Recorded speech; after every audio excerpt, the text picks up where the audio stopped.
जय हिंद दोस्तों। आप सभी लोगों का बहुत बहुत स्वागत है। तो अब हमारा सेवेंथ टारगेट शुरू होगा आरओ और पीसीएस को ध्यान में रखते हुए।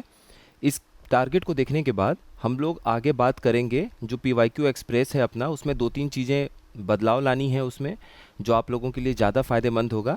तो एक बार तुरंत टारगेट पे डिस्कशन कर लेते हैं और उसके बाद फिर हम लोग पीवाईक्यू एक्सप्रेस में जो बदलाव होगा उस पर भी बात कर लेंगे। देखिए, एंशियंट हिस्ट्री पिछले टारगेट में आप लोगों को दिया गया था। जो प्राचीन इतिहास पढ़ने को दिया गया था, उसका एक साथ में ये भी मकसद था कि आप लोगों का आर्ट एंड कल्चर का एक बेस तैयार हो जाए।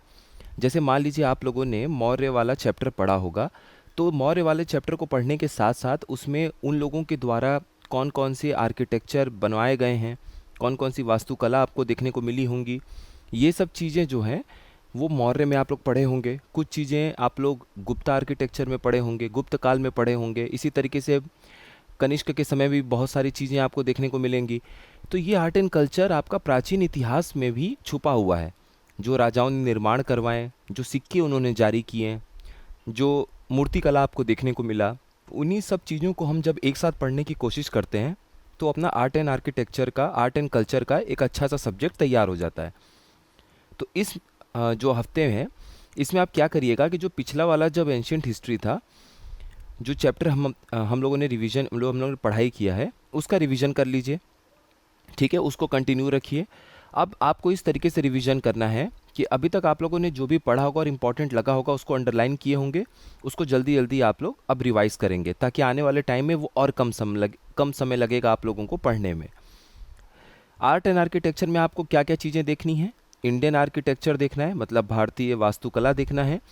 साथ ही साथ जो टेम्पल आर्किटेक्चर है, जो मंदिर वास्तुकला है, ये आप लोगों को गुप्त काल, जो गुप्ता पीरियड है, वहाँ से डेवलपमेंट इसका होना शुरू होगा।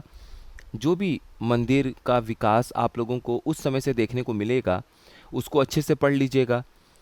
मौर्य लोगों के समय में जो केव आर्किटेक्चर था, आप देखेंगे बहुत सारे तरह का गुफाओं में निर्माण किया गया था, आजीविका लोगों के लिए, बौद्ध लोगों के लिए, जैन लोगों के लिए। वो सब चीज़ें आप लोग पढ़ लीजिए, वहाँ से आता है एग्ज़ाम में। उसके बाद जब मौर्य वंश ख़त्म हुआ, सुंग वंश आया, कनवा आए, वहाँ से लेके जब और गुप्त काल के बीच का ये जो 500 साल का इतिहास है, इसमें भी जो निर्माण करवाए गए हैं, जो गुफाओं के निर्माण हुए या फिर कोई मंदिर का निर्माण हुआ, किसी भी तरह की और भी चीज़ों का निर्माण हुआ, तो वो एग्जामिनेशन में बहुत बार पूछा जाता है। इन 500 सालों के बीच के जो इम्पोर्टेंट आर्किटेक्चर है उसको देख लीजिएगा। और उसके बाद गुप्त काल में आप लोगों को टेम्पल आर्किटेक्चर पढ़ना है। इतना कम से कम कर लीजिए और पिछला वाला रिवाइज कर लीजिए, तो प्राचीन इतिहास पे एक अच्छा खासा आपका पकड़ हो जाएगा। अब हम लोग देख लेते हैं इसके अलावा क्या करना है। इसके अलावा अर्थव्यवस्था उठा लीजिए, इकोनॉमी को देखना बहुत ज़रूरी है। और ये चार वो टॉपिक है जो मोस्ट इम्पॉर्टेंट में से एक हैं। गरीबी, पॉवर्टी, देखिए ये एक ऐसा टॉपिक है जो आपका प्री मेंस इंटरव्यू हर जगह काम आएगा। यहाँ तक कि जब आप लोग जॉब में भी कहीं अच्छी जगह सेलेक्ट हो जाएंगे तब भी आप लोगों का काम आएगा। इसमें आप लोगों को डिफिनीशन पता होना चाहिए, कितने तरह की गरीबी है, कैसे गरीबी रेखा को निकाला जाता है, वर्ल्ड बैंक क्या गरीबी रेखा बताता है, भारत में अब तक कौन कौन सी कमेटी बनी जो गरीबी रेखा को तय करती है। देश आज़ादी के पहले भी दादा भाई नौरोजी जी थे, और बाकी लोगों की जो भी प्लानिंग कमेटी बनाई गई थी उसके चेयरमैन कौन थे। यहाँ से पूरा लेते हुए आपको आगे बढ़ना है। दांडेकर और रथ की कमेटी बनी, तेंदुलकर कमेटी बनी, रंगाराजन की कमेटी बनी। ये पूरा आप लोग कमेटी पढ़ लीजिए, वहाँ से एग्जामिनेशन में सवाल पूछा जाता है। उसके बाद सरकार की कौन कौन सी इनिशिएटिव है, सरकार ने कौन कौन सी स्कीम लाए गरीबी को दूर करने के लिए, ये भी आप देख लीजिए। ये आपका प्री में भी काम आएगा, ये आपका मेंस में भी काम आएगा लिखने के लिए। उसके बाद बात करते हैं अनएम्प्लॉयमेंट की। तो बेरोज़गारी एक बहुत इंपॉर्टेंट टॉपिक है। आप देखेंगे हाल फिलहाल में काफ़ी चर्चा में भी रहा, डिस्कशन का भी मुद्दा रहता है। सीएमई और बाकी जो इम्पोर्टेंट संस्थान हैं उनके द्वारा हाल ही में बहुत सारे आंकड़े पेश हुए हैं, तो उन आंकड़ों पे अभी आपको फोकस नहीं करना है, वो हम लोग देखेंगे मेंस के लिए। तब तक आप लोग अपना एक बेस तैयार कर लीजिए, कितने तरह की बेरोज़गारी होती है, सीजनल अनएम्प्लॉयमेंट क्या होता है, साइक्लिकल अनएम्प्लॉयमेंट क्या होता है। ये बेरोज़गारी में आप लोग कई तरह के पढ़ते हैं, ये चीज़ें आपको पता होनी चाहिए। बेसिक एकदम अच्छे से तैयार रखिए।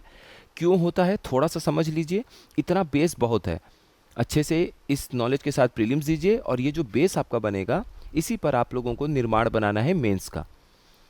बजट का देखिए, जो मोस्ट इम्पॉर्टेंट 25 या 28 क्वेश्चंस हैं उसकी वीडियो अपलोड कर दी गई थी लगभग 1 महीने पहले। तो आप लोग एक काम करिए, प्लेलिस्ट में आप देखेंगे मोस्ट इम्पॉर्टेंट क्वेश्चंस का एक प्लेलिस्ट है, उसमें आप लोगों को बजट मिल जाएगा, वहाँ से रिवाइज़ कर लीजिएगा।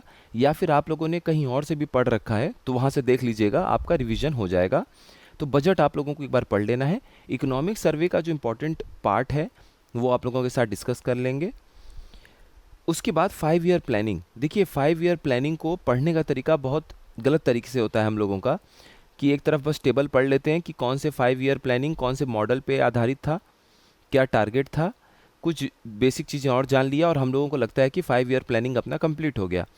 जबकि 5 ईयर प्लानिंग को अगर आप थोड़ा सा ढंग से समझेंगे तो आपको पूरी भारतीय अर्थव्यवस्था समझ में आने लग जाएगी कि चीज़ें कैसे आगे बढ़ी। उसके बाद सवाल इन्हीं सब में से आता है। बैंकिंग रेगुलेशन एक्ट आया 1949 में, कितने बैंक्स का रेगुलेशन हुआ, विनियमन हुआ, उसके भी कितने साल अभी पूरे हुए हैं ये आपको पता होना चाहिए।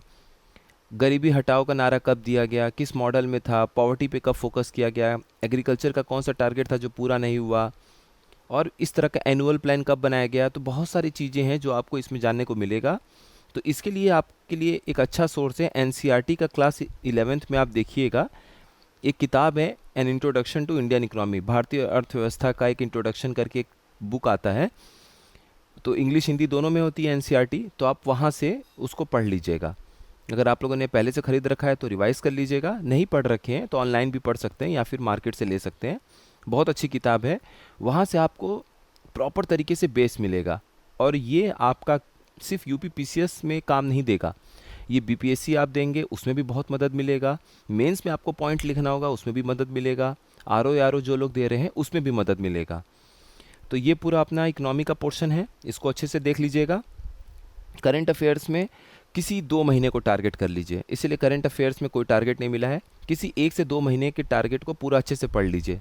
जैसे आप मई जून उठा लीजिए, अप्रैल मई उठा लीजिए, जुलाई अगस्त उठा लीजिए, कोई भी 2 महीने को टारगेट कर लीजिए इन 3 दिनों में, या किसी 1 महीने को ही टारगेट कर लीजिए और पूरा अच्छे से रिवाइज कर लीजिए। अब देखिए जो अपना पीवाईक्यू एक्सप्रेस है उसमें 2-3 चीज़ें बदलाव के साथ आपको मिलेगा। आप लोग बताइएगा कि ये तरीका ठीक है कि नहीं, और कल भी आप लोगों से एक बार फीडबैक लेंगे, फिर हम लोग उस चीज़ को आगे कंटिन्यू करेंगे उस हिसाब से, वरना जो अपना पहले का तरीका है उस हिसाब से करेंगे। देखिए अभी तक हम लोग पीवाईक्यू एक्सप्रेस में क्वेश्चंस को डायरेक्ट डील कर रहे हैं, 3-4 वीडियो आया है। तो अब मेरी तरफ से कोशिश ये होगी आप लोगों के लिए कि जैसे मान लीजिए हम केमिस्ट्री या साइंस या फिर मान लीजिए हिस्ट्री, कोई भी एक चैप्टर कर रहे हैं, उस चैप्टर का इम्पोर्टेंट जो पीवाईक्यू में ही क्वेश्चन पूछा गया है उससे कुछ रिलेटेड हम लोग थ्योरी भी देख लें, थोड़ा पढ़ लेंगे साथ में, फिर क्वेश्चन भी कर लेंगे। तो थोड़ा मिक्स हो जाती हैं चीज़ें तो ठीक भी लगता है, बोरिंग भी नहीं लगता, और एक जैसा बिल्कुल नहीं लगता है कि वीडियो बस एक ढर्रे पे चल रहा है। तो कुछ चीज़ें हैं वो भी पढ़ लेंगे हम लोग, जो क्वेश्चन से पहले या किसी इंपॉर्टेंट क्वेश्चन का कोई थ्योरी वाला पार्ट है उसको देख लेंगे, और साथ ही साथ हम लोग एमसीक्यू जैसे सॉल्व कर रहे हैं, वस्तुनिष्ठ प्रश्नों को हल कर रहे हैं, वो देखेंगे। ये हो गई बात। दूसरी चीज़, चैप्टर अब उसमें मेंशन कर देंगे, नाम लिख देंगे कि कौन से चैप्टर का ये सवाल है, ताकि आप लोगों को अगर उस चैप्टर का और भी सवाल लगाने का मन हुआ तो आप पिछले वर्ष के प्रश्न जो हैं उस चैप्टर से लगा सकें, और साथ ही साथ आपको ये भी आइडिया मिल जाए कि इस चैप्टर से इस तरह का इम्पोर्टेंट सवाल बनता है या बना है। ये 2 चीज़ हो गया। तीसरी कोशिश ये होगी कि आप लोगों को पीवाईक्यू एक्सप्रेस के वीडियोस मॉर्निंग में ही मिल जाए, एक फ़िक्स टाइम के आसपास, जैसे 9 बजे से 10 बजे के आसपास मिल जाए। ऐसा ना हो कि कभी 12 बजे, कभी 1 बजे, 2 बजे। उससे पंक्चुअलिटी भी मेंटेन रहती है, और फिर आप लोग फ्री हैं, फिर अब दिन भर अपने पढ़ाई के लिए जो भी पढ़ना चाहे, जिस तरह से पढ़ना चाहे आप फ्री रहेंगे। तो ये 2-3 चीज़ें बदलाव हैं, उसके साथ कल से हम लोग स्टार्ट करेंगे। कल भी आप लोगों से फीडबैक मांग लेंगे, जो भी आप लोगों को लगे कि नहीं ये बेस्ट तरीका है तो उसे अपनाया जाएगा। अगर आप लोगों को लगेगा कि नहीं इसी से आप लोगों को फ़ायदा हो रहा है, ये ठीक है, तो उसी तरीके से हम लोग आगे बढ़ते रहेंगे, और वो पूरा कंटिन्यू रहेगा। वो आपका यूपी पीसीएस में भी कंटिन्यू रहेगा, वो बीपीएससी का जो 20 दिन रहेगा उसमें भी हम उसको उस तरह से देखेंगे, और आरओ में भी हम लोग देखेंगे। ठीक है, तो इतनी कुल बातें हो गई हम लोगों की। इसी के हिसाब से आपका टारगेट है। अगर आप कोई और भी टारगेट फॉलो कर रहे हैं तो उसको अच्छे से पढ़ते रहिए। कुल मिला के बात ये है कि अपनी पढ़ाई अच्छे से आप करते रहिए, कोई बहुत परेशान होने की ज़रूरत नहीं है।